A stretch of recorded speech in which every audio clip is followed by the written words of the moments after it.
Hi, Alan here, and welcome to RVAcrossAmerica.net. And this post is going to be at RVAcrossAmerica.net/autumn travel, AUTUMN travel. And this is a kind of a recap on my travel, my recent travel through Southeast Idaho and westernmost Wyoming. You're watching an early season snowfall. This is October 14 in Pocatello, Idaho, and it actually did stick a little bit to the grass. You can see that there. Well, that's just one of the surprises that happens when you're traveling in remote parts of this country. Pocatello is a town of about 20,000 people, and it's kind of a quote unquote urban center, if you want to call a 20,000 population community urban. Here's some of the tree-lined streets, and you can see it's just the middle of October, and a lot of the trees are just not changed or barely changed. They're in the middle of their change in some cases. And I was up there to go shopping, had to hit the grocery store, and needed a new pair of skis. So that brought me to Pocatello. I was staying in Lava Hot Springs at the time, and you'll be seeing that shortly. But I want to share some of my journey with you. This is going to take us from southeastern Idaho to, as I say, westernmost Wyoming.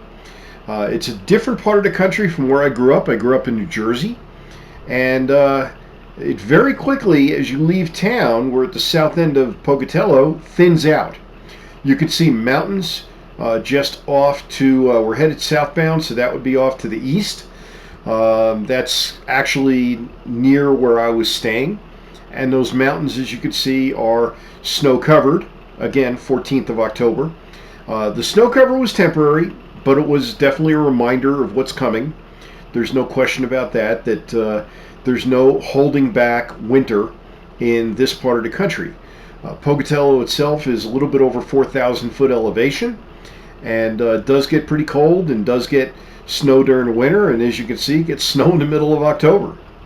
So I was working my way at the time back to Lava Hot Springs, but before we get there, again, I want you to see how quickly things thin out, and really how kind of scenic and pretty it is in the southeast Idaho area.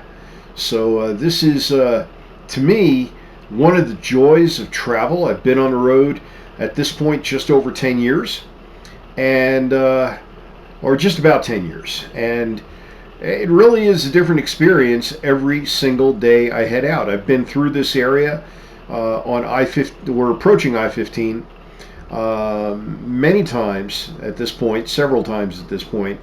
But you know, with the snow on the ground, the sugar coating of snow, the roads are of course fine. It's way too early for ice on the road, but the temperatures were, of course, in the low to mid 30s, and it was a constant reminder of what's coming. So we're going to be heading to Lava Hot Springs shortly. I'll show that off to you, and I'll show off my campsite. And then I'm going to take you on a journey to Etna, Wyoming, and eventually over to Pinedale, where I'm spending the winter and maybe a bit longer. We're now about 30 miles south of Pocatello. There's been nothing between Pocatello and here. This is the exit to get to Lava Hot Springs, and we'll be taking that exit and then heading east about another 10 miles to get to Lava Hot Springs. And of course, through the magic of video editing, I'm able to clip this into just a couple of very, very short segments. This is typical of being in southeastern Idaho and western Wyoming. In fact, the county I'm in now has a total population of less than 10,000 people and is about the same geographic coverage as the state of Connecticut. Think about that. We're headed east towards Lava Hot Springs. It's a hilly area. You're at about 5,000 feet. And we're now entering the campground, which is behind a motel, an old-style motel called the Lost Trail. You again can see it's mid-October. There's still pretty good foliage on the trees and color, and we're running right alongside a river. I like this spot because there is a river right along the campsites, at least some of them, and they're all nearly empty because it's October. But we're approaching my campsite, and you can see why I'm attracted to it. I've been here at least once before, I think twice before, to be honest with you. And my camper is within feet of the river. I have a beautiful view of the river, and I truly enjoy my time when I'm here in Lava Hot Springs. We'll share a little more in a moment. Yeah, I know. It looks like we entered the Twilight Zone. This is just a couple of days later. This is like October 16th. I got up early in the morning. It's about 7 a.m. We're getting off the road about a mile away from the campsite and heading into the Lava Hot Springs to go to the Olympic pool that they actually have lap swimming at early in the morning. And it's for me, become a great form of exercise. I do it almost every day, and that's part of what drives me here to come to Lava Hot Springs. It's a nice warm pool. It's about 89 degrees, and it's spectacular. But this snow was not well forecast, and there was at least 3 or 4 inches of wet slop. I mean, it's the middle of October. What do you expect? And of course, it melted back before the end of the day, but you still had to drive through it early in the morning. So here we are. We're getting up to the pool, and I went out for a swim at that time, and we'll have more for you in a moment. It's now October 19, and I'm now on my way east from Lava Hot Springs. You start climbing a mountain pass. I think it's called Fish Creek Pass, and I'm on my way to the Star Valley of Wyoming. So this is a few hour drive, and I'm going to give you the highlights of it as we go through this spectacular region. We're climbing the pass. It's about 1,000-foot climb, roughly from 5,000 to 6,000 feet as you approach the top, and then we're about to be on the other side on our way down and into the small hamlet of Soda Springs. This is all part of my autumn travel, and again, this post is going to be at rvcrossamerica.net/autumn travel. And once we're through Soda Springs, we're now on the other side of the pass. Once we're through Soda Springs, it's spectacular scenery through this area. We're in the Portnoy mountain range, if I'm pronouncing it correctly.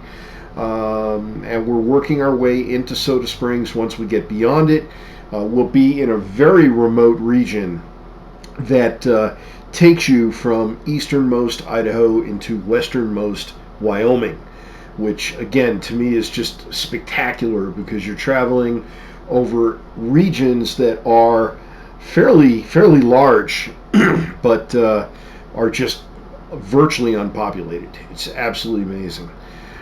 Okay, so we're about to shift gears again, and we'll be next moving our way through Soda Springs and then turning north and east.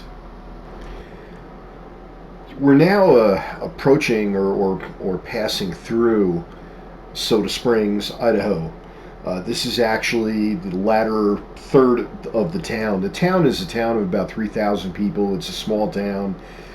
Nothing all that special about it other than a geyser, which is actually in the center of town about a block or so off the main drag that we're on. And it's kind of a neat place to visit. That would be worthwhile. There's also a couple of RV parks in Soda Springs that are not on any of the maps. So you might want to call the Chamber of Commerce or just visit the town. They both look like RV parks that are primarily for permanent residents, but of course, what RV park these days doesn't look like that? So, they probably have a few open spaces if you're passing through the area. Between the two, my preference would still be Lava Hot Springs, which is on the other side of the pass, about 20 to 30 minutes west of Soda Springs. As we travel into the remote region, we're headed north, and it's about a 30-mile stretch going north and then about a 30-mile stretch going east, primarily east with a few jogs to the south. So some of the video will show you a little bit of scenery with the sun in the camera, because you're headed southeast or south as you pass through the mountains. What we're traveling over here is the Webster Range. The Webster Range is not much of a mountain range. It reaches upwards of 7,000 feet, but you have to realize that the valley is at about 6,000 feet. So the climbs and the descents are relatively gentle. It's an easy travel. This is Idaho 34, Idaho State Road 34. It's paved throughout. Something worth noting, because not all roads are paved in this part of the country. Even some of the county roads, state roads I think are all paved, but county roads, you'll run into county roads that are not paved, and yet traveled regularly by folks. The Webster Range is the range that borders the Star Valley in Wyoming to the west. The Webster Range is enclosed within Idaho. And to the east of the Star Valley is the Salt River Mountain Range, and we'll see some video of that coming up very shortly. This is, again, a region that we're traveling through. It's 60 miles of wilderness, and I do mean wilderness. There's not much here. There is one RV park about 25 miles north of Soda Springs that is on a lake, but the lake, I believe, is way down in water level, and the reviews of that private RV park are a little bit sketchy, so you might want to beware of staying at that particular park.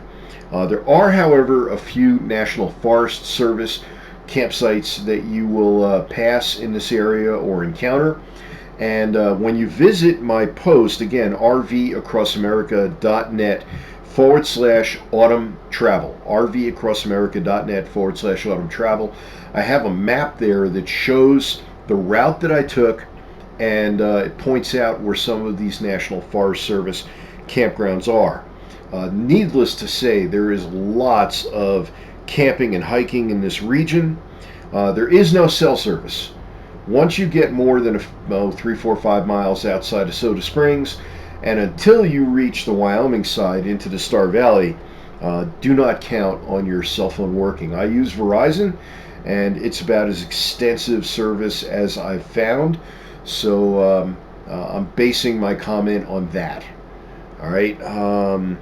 There are a couple of climbs and descents that you make through this area, so I may be overgeneralizing when I say it's all the Webster Range. I'm sure that a geologist in this region could microanalyze this particular portion of extreme eastern Idaho and let you know if there are any other ranges that you're really crossing. But the fact remains that the mountains are relatively unimpressive compared to the height of the valleys. You're not dealing with major climbs and major descents. What we're on right now is probably the biggest one.